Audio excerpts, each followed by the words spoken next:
Yay, they accepted your offer. But now what? Congratulations on taking the first step towards becoming a homeowner. However, there are still many steps to take before you receive the keys to your new home. Let's go over what you can expect next. After your offer is accepted, you have 3 days to exercise your right to rescission. This is the buyer's right to back out of the contract for no reason at all.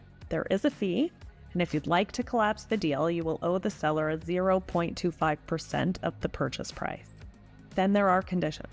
You'll have about 10 days to conduct your predefined due diligence, but this runs in conjunction with your rescission rights. It isn't tacked on to the end.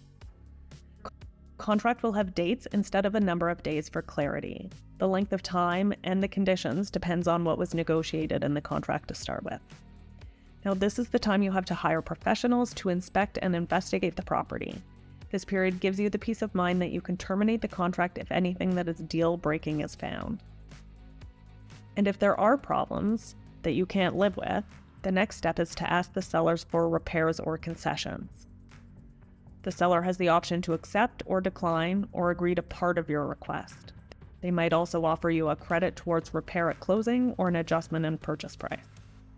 It's important to approach these requests carefully, though, as asking for too many things can upset a seller.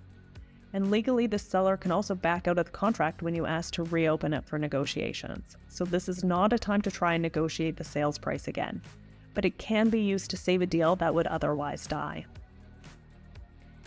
If you're financing your purchase and your lender orders a home appraisal, which they almost always do, you might need to pay for it up front. The appraisal will verify the square footage, put together a detailed report comparing the property to similar properties that have recently sold. If the home does not appraise at the contracted price, your lender may not be able to loan you the full amount, and you might require more cash at closing or a larger down payment. Once you remove your conditions, you'll need to pay the deposit. This is good faith money held in trust for both parties. The Real Estate Act dictates how your earnest money will be held and what can happen to it. The deposit amounts here in the Caribou are usually between $5,000 and $10,000 and will be applied to your down payment upon completion.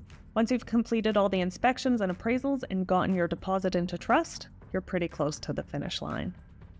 The next step is to hire your lawyer or notary who's going to conveyance it at land titles for you.